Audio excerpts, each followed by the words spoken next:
الفاتحة.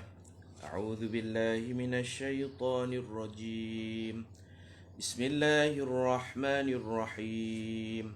الحمد لله رب العالمين، الرحمن الرحيم، مالك يوم الدين. إياك نعبد وإياك نستعين. اهدنا الصراط المستقيم، صراط الذين أنعمت عليهم غير المغضوب عليهم ولا الضالين. آمين. بسم الله الرحمن الرحيم. إذا وقعت الواقعة ليس لوقعتها كاذبة خافضة رافعة. إذا رجت الأرض رجا وبست الجبال بسا فكانت هباء منبثا. وكنتم أزواجا ثلاثة فأصحاب الميمنة ما أصحاب الميمنة، وأصحاب المشأمة ما أصحاب المشأمة. والسابقون السابقون أولئك المقربون في جنات النعيم. ثلة من الأولين وقليل من الآخرين. على سرر موضونة متكئين عليها متقابلين. يطوف عليهم ولدان مخلدون بأكواب وأباريق وكأس من معين. لا يصدعون عنها ولا ينزفون. وفاكهة مما يتخيرون ولحم طير مما يشتهون. وحور عين كأمثال اللؤلؤ المكنون جزاء بما كانوا يعملون. لا يسمعون فيها لغوا ولا تأثيما إلا قيلا سلاما سلاما. وأصحاب اليمين ما أصحاب اليمين في سدر مخضود وطلح منضود وظل ممدود وماء مسكوب. وفاكهة كثيرة لا مقطوعة ولا ممنوعة. وفرش مرفوعة. إنا أنشأناهن إنشاء فجعلناهن أبكارا عربا أترابا. لأصحاب اليمين ثلة من الأولين وثلة من الآخرين. وأصحاب الشمال ما أصحاب الشمال في سموم وحميم وظل من يحموم لا بارد ولا كريم. إنهم كانوا قبل ذلك مترفين وكانوا يصرون على الحنث العظيم. وكانوا يقولون أئذا متنا وكنا ترابا وعظاما أئنا لمبعوثون أو آباؤنا الأولون. قل إن الأولين والآخرين لمجموعون إلى ميقات يوم معلوم. ثم إنكم أيها الضالون المكذبون لآكلون من شجر من زقوم فمالئون منها البطون فشاربون عليه من الحميم فشاربون شرب الهيم. هذا نزلهم يوم الدين. نحن خلقناكم فلولا تصدقون. أفرأيتم ما تمنون أأنتم تخلقونه أم نحن الخالقون. نحن قدرنا بينكم الموت وما نحن بمسبوقين على أن نبدل أمثالكم وننشئكم فيما لا تعلمون. ولقد علمتم النشأة الأولى فلولا تذكرون. أفرأيتم ما تحرثون أأنتم تزرعونه أم نحن الزارعون لو نشاء لجعلناه حطاما فظلتم تفكهون إنا لمغرمون بل نحن محرومون أفرأيتم الماء الذي تشربون أأنتم أنزلتموه من المزن أم نحن المنزلون لو نشاء جعلناه أجاجا فلولا تشكرون أفرأيتم النار التي تورون أأنتم أنشأتم شجرتها أم نحن المنشئون نحن جعلناها تذكرة ومتاعا للمقوين فسبح باسم ربك العظيم سبحان ربي العظيم فلا أقسم بمواقع النجوم وإنه لقسم لو تعلمون عظيم إنه لقرآن كريم في كتاب مكنون لا يمسه إلا المطهرون تنزيل من رب العالمين أفبهذا الحديث أنتم مدهنون وتجعلون رزقكم أنكم تكذبون فلولا إذا بلغت الحلقوم وأنتم حينئذ تنظرون ونحن أقرب إليه منكم ولكن لا تبصرون فلولا إن كنتم غير مدينين ترجعونها إن كنتم صادقين فأما إن كان من المقربين فروح وريحان وجنة نعيم وأما إن كان من أصحاب اليمين فسلام لك من أصحاب اليمين وأما إن كان من المكذبين الضالين فنزل من حميم وتصلية جحيم إن هذا لهو حق اليقين فسبح باسم ربك العظيم سبحان ربي العظيم بسم الله الرحمن الرحيم الحمد لله والصلاة والسلام على رسول الله وعلى آله وصحبه أجمعين اللهم صن وجوهنا باليسار ولا توهنا بالإقتار فنسترزق من طالبي رزقك ونستعطف شرار خلقك ونشتغل بحمد من أعطانا ونبتلى بذم من منعنا وأنت من وراء ذلك كله أهل العطاء والمنع اللهم كما صنت وجوهنا عن السجود إلا لك فصنا عن الحاجة إلا إليك بجودك وكرمك وفضلك يا أرحم الراحمين اللهم أغننا بحلالك عن حرامك وبطاعتك عن معصيتك وبفضلك عمن سواك صلى الله على سيدنا محمد وعلى آله وصحبه وسلم والحمد لله رب العالمين. Kita baca selawat tafrijiyah untuk ditunaikan hajat. Muka surat 64 daripada kitab Zadul Khairat. Allahumma salli salatan kamilah وسلم سلاما تاما على سيدنا محمد الذي تنحل به العقد وتنفرج به الكرب وتقضى به الحوائج وتنال به الرغائب وحسن الخواتم ويستسقى الغمام بوجهه الكريم وعلى آله وصحبه في كل لمحة ونفس بعدد كل معلوم لك. Selawat yang kedua, selawat munjiyah.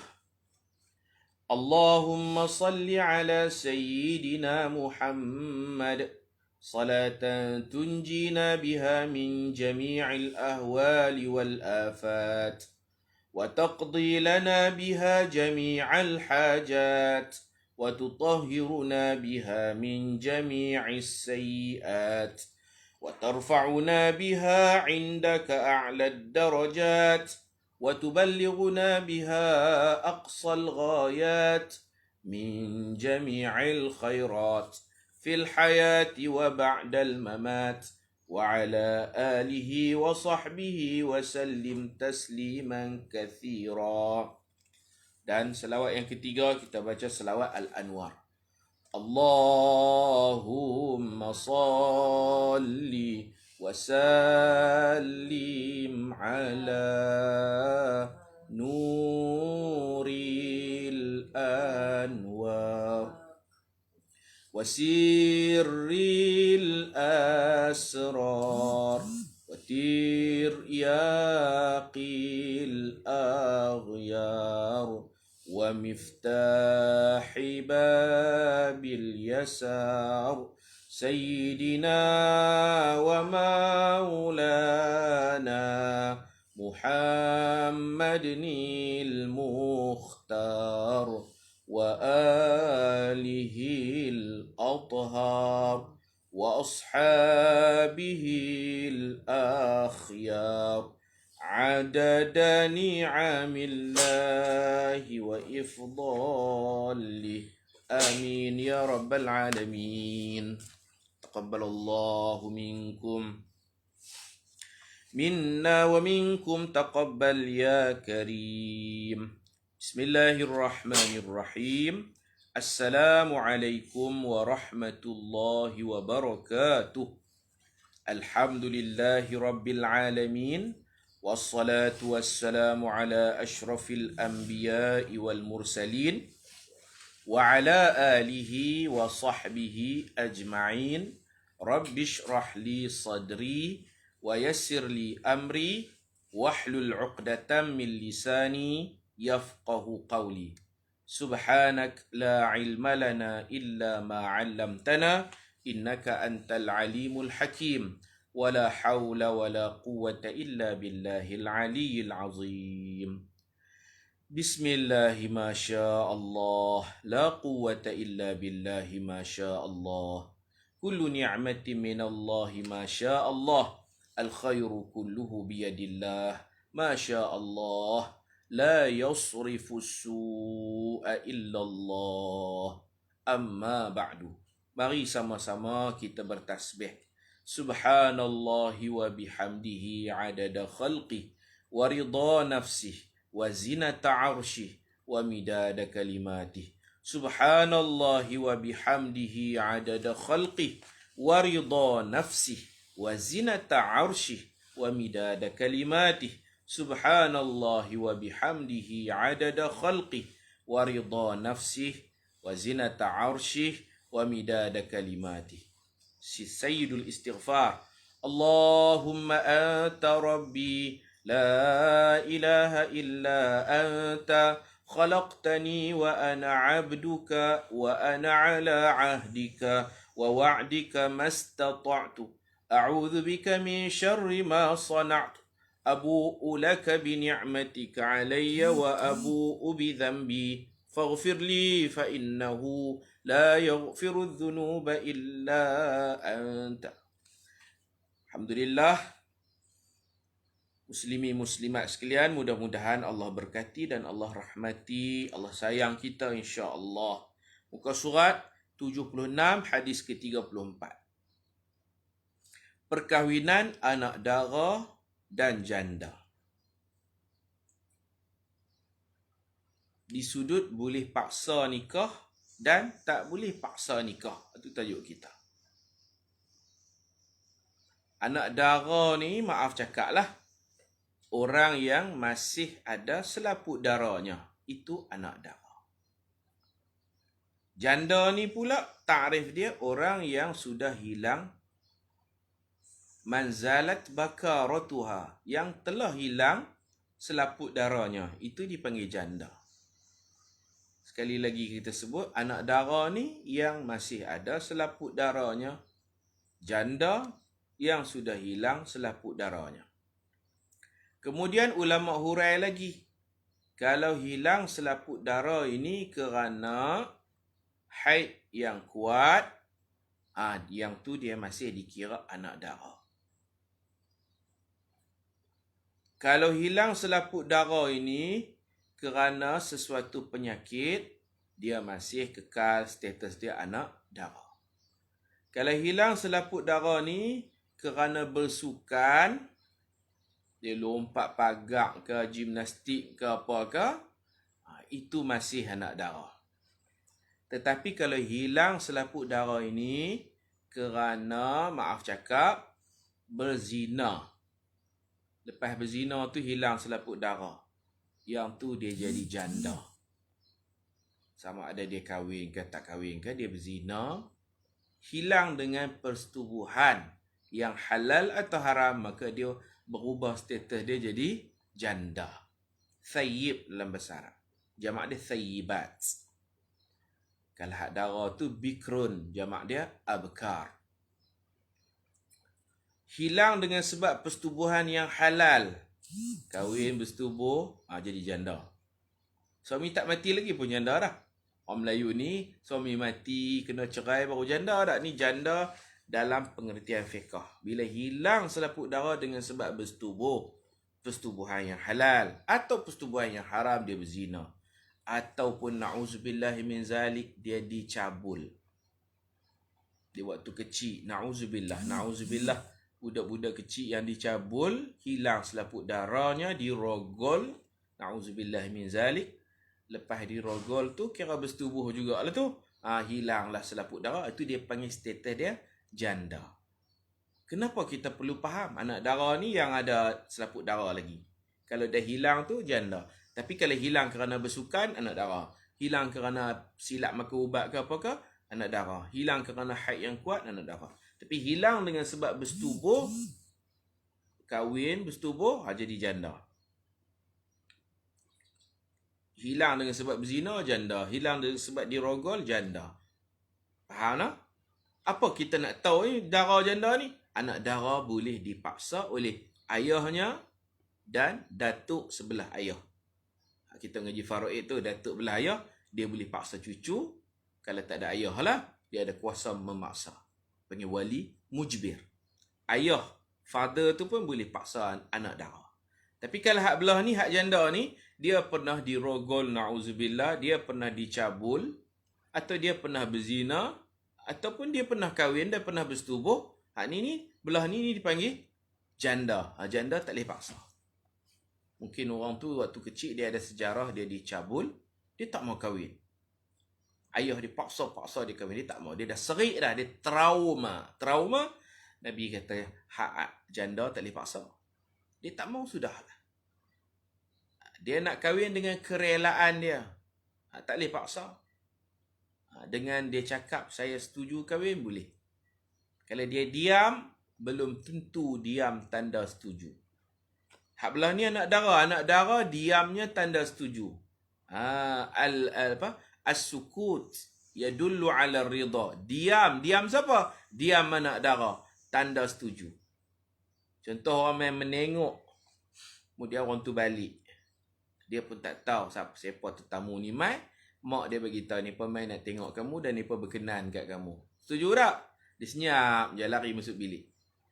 Kalau dia sengap tu, maknanya dia setuju. Diam anak darah membuktikan kata dia setuju nak kahwin. Dia redha. Tapi diam janda ni yang trauma, yang pernah dirogol, na'udzubillah min zalik, yang pernah kahwin kemudian suami cerai, yang pernah bersetubuh lah. Persetubuhan halal ke haram ke, janda. Janda kalau tanya, setuju tak? Dia kata, ikut ayah, ikut mak. Dia belum tentu dia setuju.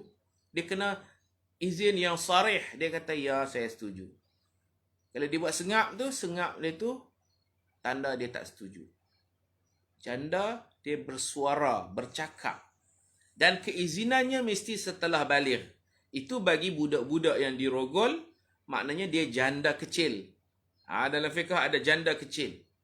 Dia izin, dia setuju tu ba'da bulughiha, lepas dia baligh. Maknanya waktu dia kanak-kanak, kalau dia kata setuju pun tak pakai lagi. Yang janda tidak boleh dipaksa sama sekali.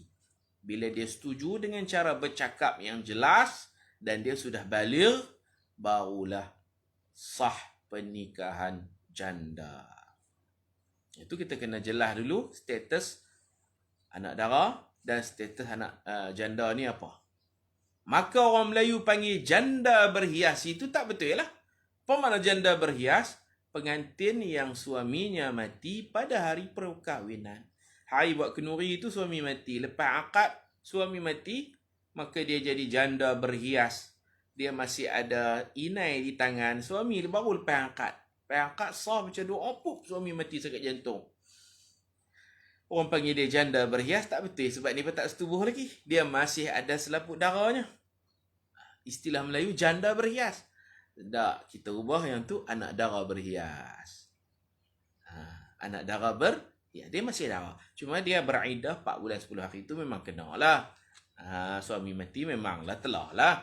Bersetubuh ke tak bersetubuh lagi pun memang iddah wajib. Tu bab iddah. Bab janda dia tak jadi janda lagi sebab tak bersetubuh lagi. Jangan kata janda berhias, ubah kepada ayat anak dara berhias. Kematian suaminya pada hari akad. Baik. Yang masih ada selaput darah tu darah lah. Yang tak ada tu kita bincang, tak ada pasal apa? Tak ada pasal sukan, ada tu anak dara lagi tu. Tak ada pasal penyakit, anak dara. Tapi kalau tak ada tu pasal hubungan seksual, sama ada yang halal atau yang haram, maka ia menjadi janda. Kalau budak-budak macam mana? Janda kecil tu yang Nabi kata, tak boleh paksa dia, tunggu dia balik dulu. Maknanya budak-budak pun ada yang jadi janda. Okey. Kita baca, kita bagi jelas dulu status tu. An Abi Hurairah radhiyallahu anhu anna an-nabiy sallallahu alaihi wasallam qala la tunkahul ayyim. Lah ni Nabi guna istilah ayyim. Ayyim ni makna thayyib, janda. Hatta tustamara wala tunkahul bikru hatta tusta'dhana. Qalu ya Rasulullah wa kaifa idhnuha? Qala an taskuta. Rawahul Bukhari wa Muslim. Artinya daripada Abu Hurairah radhiyallahu anhu, sesungguhnya Nabi sallallahu alaihi wasallam bersabda, seorang janda tidak dinikahi sampai diminta pendapatnya. Maksud dia bercakap kata dia setuju baru boleh. Tak setuju jangan duk paksa dia. Dia tak mau. Dia pernah kahwin, dia kena cerai, dia tak mau kahwin, jangan duk paksa dia. Dia tak mau sudah. Dan seorang gadis tidak dinikahi sampai diminta izinnya. Sunat anak gadis, sunat kita bincang dengan dia. Eloknya tak suruh paksa lah no. Paksa ni pun tak bagus juga. Tapi Islam membenarkan paksa. Adalah sebab-sebab tertentu Islam bagi paksa anak dara kahwin. Yang boleh paksa ayah dengan tok wan. Abang-abang jangan duk paksa. Abang paksa adik tak boleh. Adik paksa kak tak boleh. Pak penakan paksa tak boleh. Yang kuasa memaksa ni hanya ayah kandung, datuk kandung sebelah ayah. Sunat berbincang dengan anak dara tu. Kalau dia tak tahu apa sedang-sedang kahwin pun boleh. Macam Sayyidatina Aisyah, dia masih kecil-kecil lagi. Dia mana nak tahu apa, dia baru 7 tahun. Sayyidina Abu Bakar yang kahwinkan dia dengan Rasulullah sallallahu alaihi wasallam. Kalau minta pendapat pun, budak bawah umur, pendapatnya tu tak diterima. Budak bawah umur, tanda tangan dia pun tak betul lagi. Tak sah. Tanda tangan, pendapat, persetujuan, semua tu tak terpakai dalam undang-undang fiqh dan undang-undang sivil pun. Jadi dia dikahwinkan oleh Sayyidina Abu Bakar, menunjukkan itu satu paksaan. Sayyidina Abu Bakar menggunakan kuasanya sebagai ayah, kahwinkan Sayyidatina Aisyah dengan Rasulullah. Okay, soalan daripada ustazah, pengantin yang belum bersama kematian suami, status masih bikir, ya masih anak dara. Suami mati, dia kena iddah 4 bulan 10 hari. Itu bab iddah. Dia masih anak dara. Jadi soalannya, wali perlu minta izin tak untuk perkahwinan seterusnya? Ada. Yang tu wali bila dia anak dara, ayah dia ada lagi kuasa untuk paksa dia nikah. Kuasa memaksa. Sebab dia masih dara. Itu yang orang Melayu panggil janda berhias tu. Suami mati tak bersetubuh lagi. Bukan janda berhias, anak dara berhias. Gitu. Istilah kita tak boleh nak tukar, kita faham je lah. Bagaimana Izinnya baginda menjawab dengan diamnya. Nya tu kembali pada anak dara. As-sukut yadullu ala ridha. Keterangan di dalam kitab fiqh mazhab Asy-Syafi'i, wali nikah dibahagikan kepada wali mujbir dan wali ghairu mujbir. Wali mujbir bermaksud wali yang boleh memaksa anak dara bernikah walaupun anak dara itu enggan bernikah. Wali mujbir hanyalah bapa dan datuk anak dara itu. Datuk ni datuk belayah. Macam tu. Wali-wali nikah yang lain kesemuanya mereka tidak ada kuasa untuk memaksa. Ghairu mujbir bahasa Arab tu. Begitu juga tidak ada siapa yang dapat memaksa janda untuk bernikah. Bapa dan datuk, ayah kepada ayah, hanya boleh memaksa anak dara dan cucunya jika memenuhi syarat-syarat berikut. Tapi sunat bincang lah. Paksa ni macam ni masalah dia. Anak dara ni dia bercinta dengan penagih dadah contohnya. Dia cinta dengan mak rempit. Ayah dia tak setuju. Maka ada orang yang masuk Minang, orang yang ialah orang yang zahirnya berguna lah. Doktor ke, engineer ke. Jadi ayah dia pun seronok nak bagi dia kahwin dengan doktor. Dia tak mau. Dia nak dengan mak rempit juga. Anak dara ni, dia cinta ni. Bila cinta dah melekat, ustaz saya Allah yarham, meninggal dah. Dia kata bila cinta dah melekat, tek gigi rasa coklat. Allahumma salli wa sallim ala sayyidina Muhammad. Dia tak mau, dia nak mak rempit tu juga. Dia nak penagih dadah juga. Dia sayang kan. Dia kan kira masa depan dia. Dia kira nak cinta. Dia tak tahu orang tu nak perkena dia ke apa ke kan. Dia tak fikir masa depan budak-budak. Jadi ayah ni dah ada doktor betul lah. Hak seorang lagi doktor cucuk sendiri tu. Doktor cucuk sendiri tu yang dia mau. Doktor betul yang bertauliah ni dia tak mau. Ayah dia paksa dia. Ayah dia kata, hang mau tak mau ayah nak pergi hang kahwin tak? Dalam mazhab Syafi'i boleh masalah sebegitulah biasanya. Okey? Kalau dia tak mau tu, dia kata dia nak mengaji dulu, dia ada perancangan dia, umur berapa nanti baru dia nak kahwin. Tak payah paksa lah. Tak payah paksa lah. Ustazah Fazidah tahu, Allah yarham Ustaz Abdul Salam rahimahullah. Bila cinta dah berkarat, tek gigi rasa coklat. Jadi dalam keadaan macam tu memang munasabah lah dipaksa. Untuk mengelakkan dia daripada mudarat. Kita tak mau dia pergi ke situ. Kita kalau boleh ni nak stop lah percintaan dia tu. Tapi kalau dia suka dengan orang yang berguna, kita tak payah halang lah. Dalam Quran sebut, فَلَا تَعْضُلُوهُنَّ. Jangan kamu menghalang mereka. Yang ni ayat ni walaupun ayat perempuan yang dah bercerai, dalam iddah, suami nak rujuk semula dan perempuan ni pun menginsafi ada salah dia, sebab tu bercerai. Suami pun menginsafi suami ni emosi lebih cerai. Perempuan ni pun mungkin kerana dia duk ugut-ugut suami, maka berlaku cerai. Dalam tempoh iddah, kedua-duanya muhasabah balik.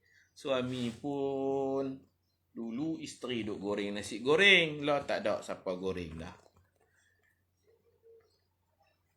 Isteri pun rasa bersalah, dia mai dua-dua belah rasa bersalah, boleh rujuk lah. Suami nak rujuk, isteri pun nak kembali. Ayat tu sababun nuzulnya macam tu. Fala ta'duluhun, jangan halang isteri nak kembali kepada suami. Suami ajak, jom kita rujuk baliklah.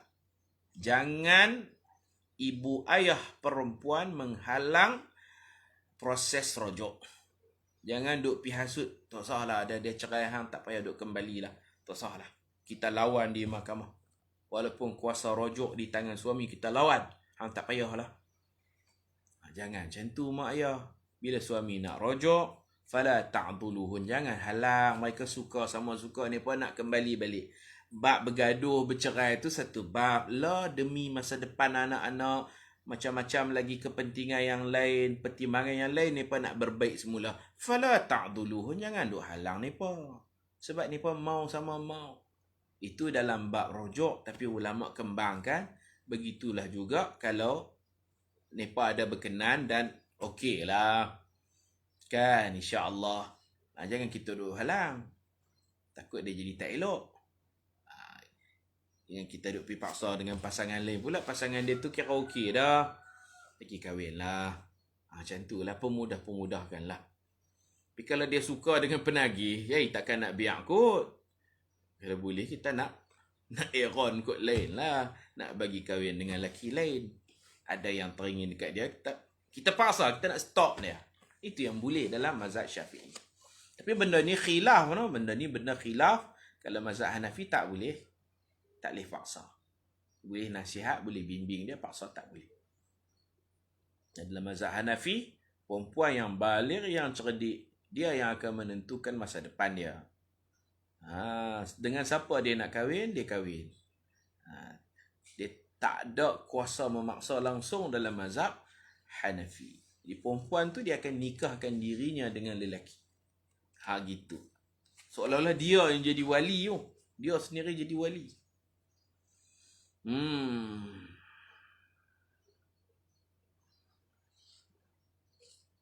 Macam mana kalau ibu ayah memang tahu suami isteri tu sama-sama keras dan pandai barat, nak bagi bersatu balik juga ke? Nak bagi ke tak bagi, Allah Ta'ala yang pertama, Allah larang ibu ayah campur tangan. Ni pun nak rujuk. Pasal apa kita ni pula yang campur tangan, duk halang rujuk tu? Jadi lepas bercerai, suami berhak, kita kena faham, suami berhak untuk rujuk. Kalau talak satu, talak dua. Wa bu'ulatuhun ahaqqu. Apa makna ahaqqu? Lebih berhak. Wa bu'ulatuhun. Bu'ulah ni maknanya azwaj. Wa bu'ulatuhunna wa azwajuhunna. Ahaqqu biraddihinna. Ahaqqu lebih berhak. Birad tu mana rujuk. Radda yaruddu, mengembalikan. Biraddihinna. In aradu fiha islaha. Jika mereka nak berbaik, mereka nak baik balik, boleh. Kuasa suami naknya. Isteri tak setuju pun, suami boleh rujuk. Isteri kata tak mau apa mainlah. Kuasa suami. Kalau suami lawan di mahkamah, suami menang. Melainkan isteri kena membuktikan kata dia dizalimi, dia dipukul, dia bimbang, dia takut. Kalau isteri pun setuju, jalan. Suami berhak. Isteri tak setuju pun menang suami. Tambah-tambah isteri setuju. Yang duk jadi jahat ni, mak isteri, ayah isteri duk hasut. Keluarga isteri duk hasut. Tak payahlah. Tak payahlah hang kembali kepada lelaki tu. Bekas suami hang tu, tak payahlah. Hak ni yang jahat ni. Hak ni yang Allah Ta'ala tegur. Fala ta'duluhun. Jangan duk halang mereka. Mereka nak rujuk balik. Jangan duk halang. Masalah panas baran dan apa, mudah-mudahan mereka berubah lah. Sebab mereka dah pernah tersilap. Mereka dah bercerai. Nak kembali rujuk. Sifat tu boleh diubah. Mungkin mereka dah serik. Mereka dah isteri pun garang juga. Suami pun serupa. Jadi beringatlah. Dah biasa cerai sekali, rujuk balik, lepas ni jangan duk cerai dah. Gitu. Mudah-mudahan jadi pengajaran dalam hidup mereka. Ada tak hak jenis duk hasut, duk halang ni? Ada. Mulut-mulut jahat ni. Kawan ni kena cerai, patutnya diberi semangat kepada dua-dua. Belah laki bagi semangat, belah perempuan pun kita bagi semangat. Semangat apa? Kita dorong mereka baik balik lah. Yang lepas-lepas lah. Tersedut ingat lah. Hak belah keluarga suami, habaq kat suami macam tu. Hak belah isteri pun, kalau suami hang rujuk, suami nak main jumpa, keluarlah. Jangan duk merajuk. Macam tu. Irsyad, bimbingan Quran macam tu. Supaya kita dapat menyelamatkan rumah tangga orang. Ni dak. Bila suami dia mai, mak mentua tutup pintu habis. Sampai bertahun-tahun, kalau kata dah putih dah perceraian tu, tak boleh nak rujuk, habis dah dah. Suami mai nak jumpa anak, tutup buat sembunyi anak. Apa punya mak mentua, tu apa macam ni. Dia nak jumpa anak dia. Ada yang berkulak parang halau. Dia nak jumpa anak dia. Dengan kadang-kadang mereka ni nak rujuk, tapi ni orang tua pula yang jadi halang. Kalau kita biasa bersembang dengan peguam-peguam apa semua, kita tahulah masalah ni. Bercerai. Lepas bercerai, suami ada keinginan untuk ambil balik, untuk rujuk balik. Isteri pun nak ni. Mak isteri, ayah isteri ni duk halang. Tak apa anak hang kami belah. Tak payahlah. Oh ni yang lebih-lebih. Mak mentua dengan pak mentua tak kena cerai no. Mak mentua dengan pak mentua sampai kiamat dia mak mentua pak mentua. Tapi bila bercerai tu seolah-olah ni pak kata kami bukan lagi mentua kepada itu bukan menantu kami lah. Macam tu. Selalu kesnya macam tu lah. Nak rujuk tak jadi pasal tu lah. Pasal hak tak ada hak tu yang duk lebih-lebih. Sedangkan Quran sebut wa bu'ulatuhunna ahaqqu biraddihinna fi dhalika in aradu islah. Dia pun nak baik balik. Jangan duk halang. Gitu. Jadi dosa besar kalau kita ada anak perempuan yang diceraikan, na'udzubillah min zalik.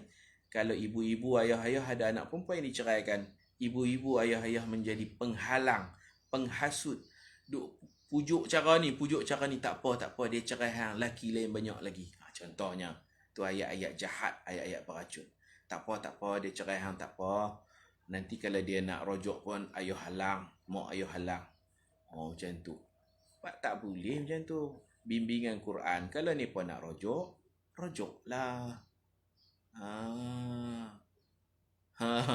Selalunya mak tu yang lebih. Tak tahulah siapa lebih, mak ke pak ke. Yang duk halang ni pun buat apa? Hak mana retak tu kita baik balik. Hak mana putus itu sambung balik. Demi anak-anak. Kalau semua faham macam ni, insya-Allah bercerai boleh diperbaiki semula. Talak raja'i lah. Talak yang boleh rujuk. Benda boleh rujuk, kita usaha bagi ni perujuk balik. Quran Allah Ta'ala mau yang bercerai tu kita usaha bagi proses rujuk balik. Bukan kata kita buat tahiran, kita cuba menggagalkan proses rujuk. Itu tak kena. Tak betul macam tu, tak betul. No?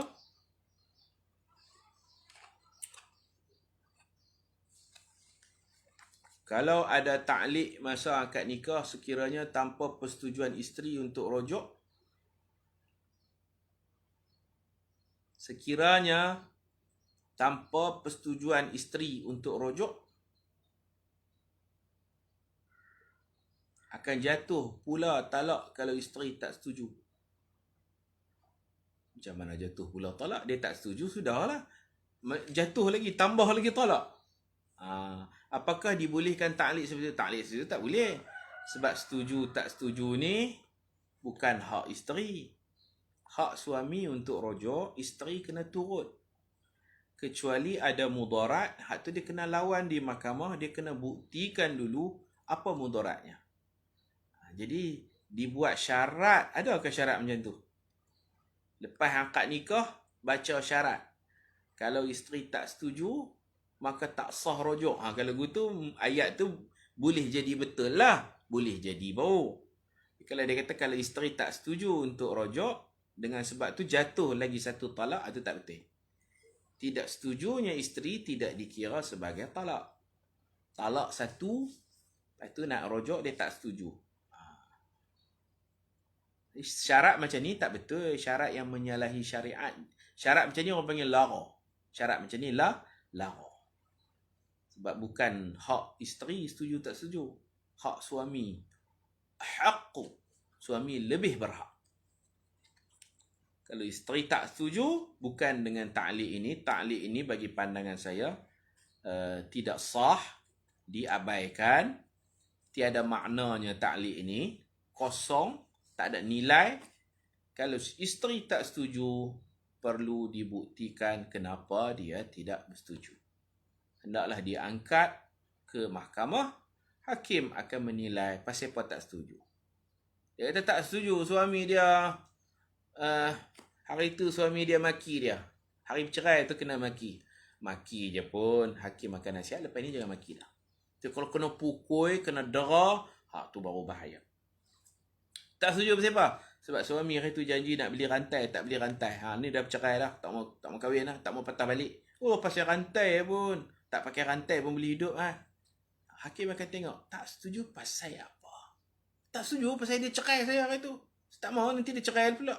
Jangan kita mendahului takdir. Memang hari tu dia cerai. Lepas ni, bila lepas rojok, mungkin tak cerai dah. Hakim akan pertimbang dengan penuh kewarasan, tak setuju siapa, dan hakim akan bimbing isteri ni supaya bersetuju. Tak ada mudarat apa, hang kena setuju. Sebab rojok kuasa suami. Suami nak rojok, jangan berkerah. Kena rojok balik. Ini peranan mak ayah kepada perempuan. Kalau anak perempuan yang bercerai, mak ayah yang kena nasihat. Tak boleh macam tu. Rojok hak dia. Dia nak rojok. Dia masih suami kamu. Dalam talak rojak ini masih kekal suami isteri, kena taat. Macam itulah mak ayah. Jangan mak ayah pula duk buah api. Dia nak kembali duk fikir, dia tanya pandangan mak ayah dia kata, jangan, tak payah. Biar hang jadi janda, tak apa. Anak-anak hang jangan duk bimbang, kami belah.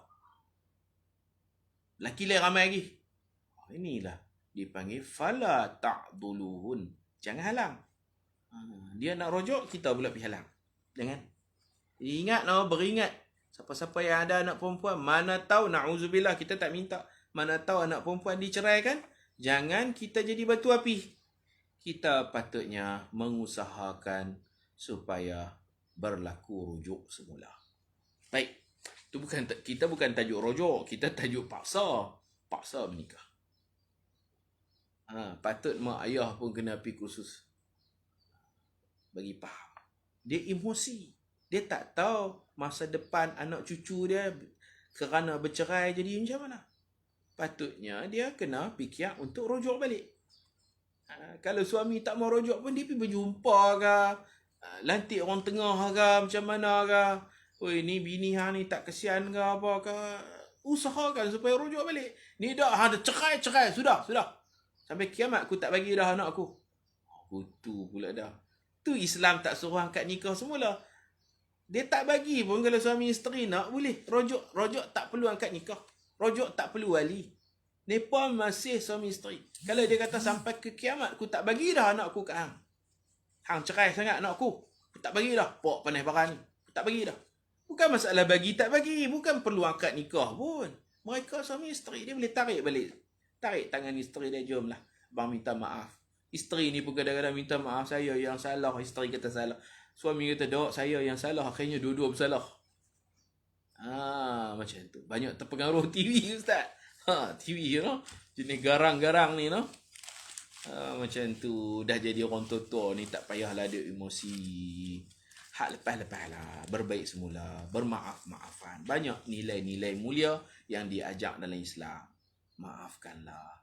Pujuklah supaya dia merojok. Demi anak cucu kita juga. Bukan orang lain. Tak, saya bisa sembang dengan peguam. Peguam kata banyak kegagalan rojok berpunca daripada mak mertua, pak mertua. Banyak sungguh. Bila saya sembang gitu, maknanya banyak sungguh orang-orang tua-tua ni berdosa. Sebab Allah suruh usahakan proses rojok. Yang duk jadi, mereka menggagalkan rojok. Allah. Peguam sembang, Ustaz tahu tak? Ustaz Zamri tahu. Banyak kes, mereka teringin tapi ada penghalang. Ini bukan cerita cinta terhalang nak.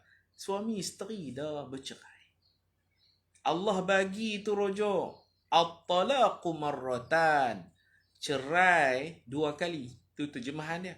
Di tengah-tengah ada takdir. At-talaqu marratan. Cerai dalam kurungan yang boleh rojok 2 kali. Talak 1, talak 2, boleh rojok. At-talaqu marratan. Ada peluang untuk rojok. Pasal apa kita nak menggagalkan rojok? Kalau isteri tak mau, pak isteri pujuk. Susahlah macam tu. Mak isteri pujuk. Dia nak rojok. Bagilah, rojok baliklah. Muhasabah balik. Itu sepatutnya begitu. Kalau kata ada mudarat, dia penagih, dia biasa sepak, dia biasa nak bunuh. Ni kita takutlah keselamatan anak kita. Jadi kita lawan di mahkamah untuk batalkan rojok tu. Untuk pihak ini kalah, pihak suami tak boleh nak rojok, dan pihak isteri ni sehingga berakhir iddahnya tidak dirojok. Gagalkan rojok. Gutulah maksud saya. Takat bergaduh, berselisih faham, salah faham, bertengkar, bercerai. Kita perbaik baliklah hak mana tak elok tu. Gutu. Baik, nak cerita apa ni? Nak cerita ayah dan datuk dalam mazhab Syafi'i boleh paksa anak dan cucu jika memenuhi syarat-syarat berikut. Yang pertama, bakal suami yang sekufu dengan anak dara tu. Sekufu ni di sudut pendidikan, di sudut pekerjaan, macam tu. Kalau anak dara ni cantik, dipaksa kahwin dengan seorang, itu tak boleh. Anak dara ni semua telinga mendengar, mata boleh melihat, tak ada cacat apa, cantik pula, dipaksa dengan orang cacat. Itu tak boleh. Tak kufu. Paksa pun kena tengoklah suami macam mana. Suami tu lebih daripada isteri. Pengantin lelaki ni sama, sekufu. Macam tu. Perempuan ni cikgu, dipaksa di sudut pekerjaan pun dia ambil kira juga. Nak paksa pun paksalah dengan cikgu ke, dengan doktor ke, macam tu. Dipaksa dengan pengutip sampah. Kutip sampah pun halal loh, kerja halal. Tak apa Tapi nak paksa pun tengok-tengok mesti kufu. Kufu bersamaan pada pendidikan, pekerjaan dan kesihatan tubuh badan. Jadi bakal suami yang sekufu dengan anak dara tu, boleh paksa. Ataupun suami ni lebih lagi. Yang kedua, tiada permusuhan yang zahir antara anak dara dengan bapanya atau datuknya. Kalau kita tahu anak dara ni duk bergaduh dengan ayah dia, siap saman menyaman lagi, yang ni tak boleh juga. Takut ayah dia nak inaya dia. Ayah dia paksa untuk menginayanya.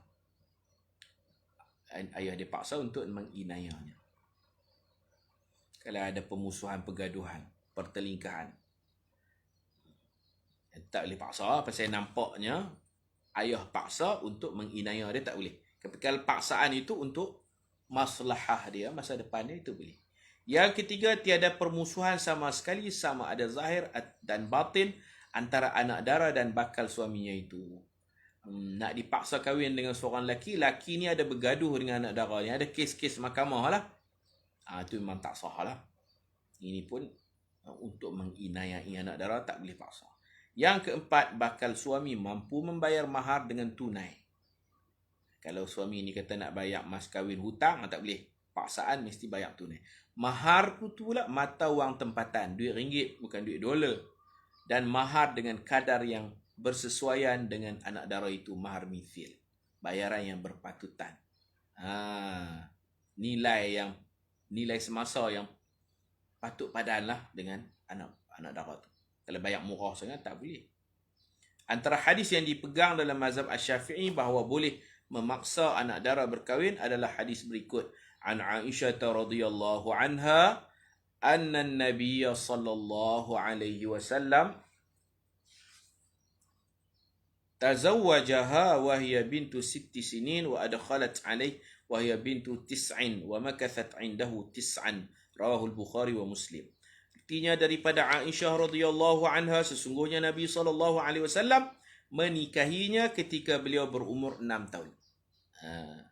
Khilaf riwayat, ada kata 6 tahun, ada kata 7 tahun Nabi kahwin dengan dia. Beliau bersama Nabi ketika berumur 9 tahun. Darjah 3 lah. Darjah 3 tu dia baligh dah. Orang Arab cepat baligh. Dia hidup bersama Nabi 9 tahun. 9 tahun ni macam tingkatan 4-5 dah lah bagi orang Arab. Dan tinggal bersama Nabi selama 9 tahun. Dia duduk dengan Nabi umur 9 tahun. Makna 9 tahun lepas tu Rasulullah wafat. 9 tambah 9, 18. Rasulullah wafat ketika umurnya 18 tahun, tingkatan 6. Itu tingkatan 6. Dia tingkatan 6. Rasulullah wafat. Muda lagi ya. Muda lagi. Dan Allah haramkan mana-mana sahabat. Allah haramkan sahabat kahwin dengan isteri-isteri Nabi. Waktu Nabi hidup lagi turun ayat. Jangan ada siapa teringin nak kahwin dengan isteri-isteri Nabi. Yang Nabi mati tinggal mereka. Isteri Nabi ada berapa orang semua? 11. Isteri Nabi ada 11. 2 meninggal dulu sebelum Nabi. 2 orang, Sayyidatina Khadijah dan Sayyidatuna Zainab yang dikenali sebagai Ummul Masakin, ibu kepada orang-orang miskin. Isteri Nabi ada seorang ni duit banyak, nama Zainab, dia dipanggil Ratu Miskin. Ibu penaung golongan miskin. Ummul Masakin. Kemudian Nabi wafat. Hak 2 wafat dulu daripada Nabi. Nabi wafat meninggalkan 9. Lepas Nabi wafat tu ada 9 orang isteri-isteri Nabi, ummahatul mukminin, ibu-ibu bagi orang beriman. Wa azwajuhu ummahatukum. Isteri-isteri Nabi Muhammad itu ibu-ibu kamu. Faham di situ, tak boleh kahwin lah. Lepas Nabi wafat, tak boleh kahwin. Dengan ibu, kahwin tak sah. Ibu di sudut kemuliaan, penghormatan, panggil ibu, panggil bonda. Tapi bukan maknanya boleh salam, boleh peluk. Tak boleh. Bersalaman tetap tak. Ibu hormatlah. Ibu hormat. Jadi dia umur 9, tambah lagi 9 tahun, 18. Ketika Sayyidatuna Aisyah umur 18 tahun, Rasulullah wafat dalam biliknya, dikebumikan dalam biliknya. Itu semua umur dia 18 waktu. Imam An-Nawawi di dalam Syarah Muslim berhujah dengan hadis ini bahawa hadis ini secara terangnya membenarkan seorang ayah menikahkan anak daranya yang masih kecil, kanak-kanak, tanpa mendapat izin dan kebenaran dari anaknya. Ini di sudut hukum lah. Undang-undang Malaysia tak bagi kan, nikah kecil-kecil ni tak bagi, dia ada had umur. Hukum sah. Tapi orang panggil mimba bisiasah syar'iyah, daripada bab pengurusan secara syarak, kerana takut berlaku zalim. Rasulullah tak apalah. Rasulullah kahwin dengan Rasulullah tak apa. Rasulullah bagi peluang Sayyidatina Aisyah umur 9 tahun, dah bersedia, dah besar, baru Rasulullah bersama. Di Malaysia tak bagi sebab takut orang lelaki ni dia menginayai perempuan. Kemudian di sudut pendidikan, kalau 7 tahun kahwin, dia tak sekolah dah lah. Tak sekolah dah. Tak cerdik lah. Kawan-kawan dah jah 1, jah 2 sampai jah 6, dia jadi bini orang duk tumbuk cabai. Dia duk tumbuk cabai, dia tak mengaji sekolah, dia buta huruf. Jadi daf'ud darar muqaddamun ala jalbil masalih. Daf'ud darar, mengelak kemudaratan itu lebih diutamakan daripada menarik kebaikan. Kita kalau nak bagi kahwin apa semua kan, payahlah. Kena patuh juga ulil amr. Ati'ullah wa ati'ur rasul wa ulil amr. Taat Allah, taat Rasul dan pemerintah. Pemerintah letak had umur apa? 18 tahun ke atas baru boleh kahwin. Dan lah habis TAM dulu, habis PM dulu, melalui sekolah rendah, sekolah menengah. Mengaji ya dulu, kalau apa? 18 tahun ke atas kahwin. Macam tu. Dan Rasulullah pun tak kempen ikut aku. Rasulullah pun tak suruh. Suruh sunat tak ada, suruh wajib tak ada. Itu hanya hikayatul fi'il dalam usul fiqh, cerita perbuatan. Cerita perbuatan dia bukan satu dalil. Kita cerita je Rasulullah kahwin dengan Sayyidatina Aisyah umur 6 tahun. Hikayatul fi'li. La tasihul istidlal. Cerita sesuatu perbuatan Nabi tidak sah dibuat dalil. Nabi kahwin, isteri Nabi 6 tahun. Nabi kahwin tu ada masalah lain. Untuk rapat hubungan Sayyidina Abu Bakar. Nabi kahwin ni wahyu. Dalam mimpi Nabi, Malaikat Jibril main buka satu peti, dibalut dengan kain sutra. Ada foto, ada gambar. Buka kotak. Buka kotak, ada kain sutra. Buka kain sutra pula, buka macam orang bagi hadiah kat kita lah. Buka selotip, buka ada apa benda ni, apa benda ni. Buka, ten, tara. Gambar. Gambar apa? Oh, gambar anak Sayyidina Abu Bakar. Banyak kali Nabi mimpi, Allah yang suruh. Ni orang umur 50 kahwin dengan budak umur 7 tahun. Allah suruh hang kan nak kahwin. Hang galak dengan budak. Manusia banyak lagi siapa kahwin dengan budak-budak. Dia kena pertimbangkan. Tu yang saya sebut usul fiqh. Usul fiqh ni dia bukan tengok Nabi kahwin boleh. Kahwin pula dengan orang Arab macam mana kan. Jadi orang Melayu kita ada undang-undang, patuh undang-undang. Untuk masa depan budak tu biar dia sekolah, dia faham. supaya dia tak mudarat, dia tak sesuai lagi. Nanti kalau mengandung bawah umur, sesuaikah di sudut kesihatan, di sudut tanya doktor, sesuaikah mengandung bawah umur 12 tahun dah mengandung. Tak bagus lah. Ayah pun tersedut paksa lah anak-anak ni pergi sekolah dulu. Gitu. Dan cerita juga sebab setengah orang ni dia faham tak betul. Dia tengok hadis ni dia kata cantik. Aku nak cari budak-budak mana aku nak kahwin. Aku nak tiru Nabi. Sunnah. Sunnah bukan semua diikuti, kena bincang kat sunnah apa. Sunnah jenis mana. Tak Nabi buat semua sunnah. Ada banyak juga peristiwa Nabi buat. Sahabat buat, Nabi kata hampa tiru apa aku. Bukan semua kena tiru. Nabi semayang pakai kasut. Sahabat pun pakai kasut. Tengah-tengah semayang Nabi buka kasut. Sahabat pun tengah-tengah semayang buka kasut. Tiru bulat-bulat. Habis semayang kena. Nabi marah. Nabi kata hampanya awaklah betul benda tiru habis. Awaknya. Taklah aku semayang pakai kasut, hampa pakai kasut. Tengah semayang aku buka kasut, hampa buka kasut. Betul benda je lah tu. Tiru habis. Nabi kata bukankah mengikuti Nabi itu kejayaan. Allah suruh ikut Nabi. Fattabi'uni. Nabi kata bukan semua benda kena ikut. Aku pakai kasut, hampa pakai kasut, tak apalah.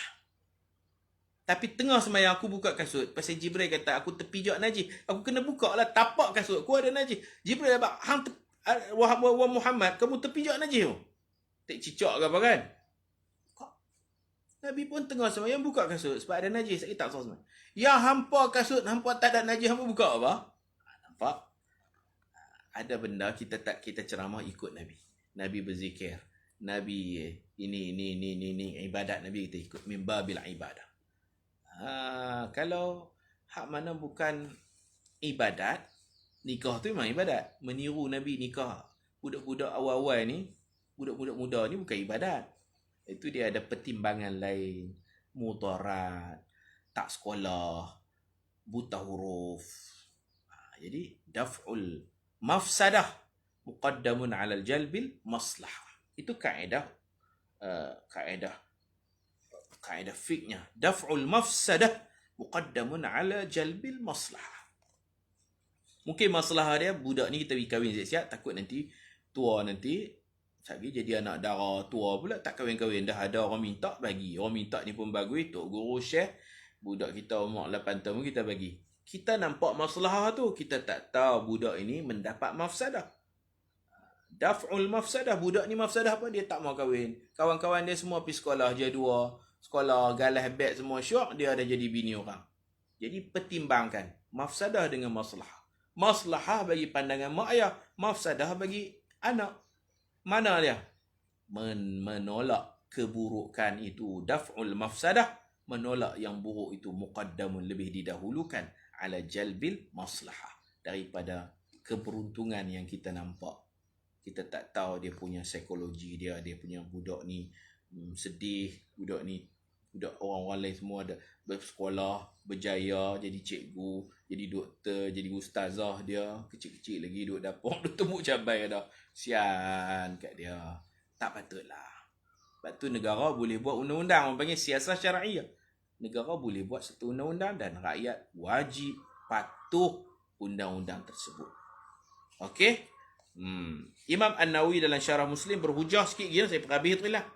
Dengan hadis ini, bahawa hadis ini secara terangnya membenarkan seorang ayah menikahkan anak darahnya yang masih kecil, kanak-kanak, tanpa mendapat izin dan kebenaran dari anaknya. Kerana keizinan dari seorang kanak-kanak tidak diambil kira pada syarak.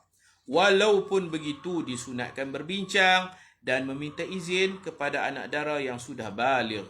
Dapatkan persetujuan dari mereka terlebih dahulu. Dan jika mereka berdiam diri, itulah tanda mereka bersetuju untuk kahwin. Diam itu tanda mereka memberi izin. Adapun janda, iaitu perempuan yang sudah hilang darahnya dengan persetubuhan. Sama ada melalui persetubuhan yang halal seperti pernah berkahwin sebelum itu, ataupun persetubuhan yang haram seperti dirogol atau berzina, na'udzubillahi min dzalik, maka hukum janda tiada siapapun yang dapat memaksanya bernikah melainkan setelah dia baligh dan dia memberi izin yang jelas, iaitu dengan bercakap, bukan diamnya, bercakap bahawa dia bersetuju. Tidak memadai sekadar diam sahaja. Wallahu a'lam bis-shawab. Wa sallallahu ala sayyidina Muhammad wa ala alihi wa sahbihi wa baraka wa sallam. Walhamdulillahi rabbil alamin. Subhanakallahumma wa bihamdika asyhadu an la ilaha illa anta astaghfiruka wa atubu ilaik. Bismillahirrahmanirrahim. Wal 'asr. Innal insana lafi khusrin illa alladhina amanu wa 'amilus solihat wa tawasaw bil haqq wa tawasaw bis sabr. Assalamualaikum warahmatullahi wabarakatuh.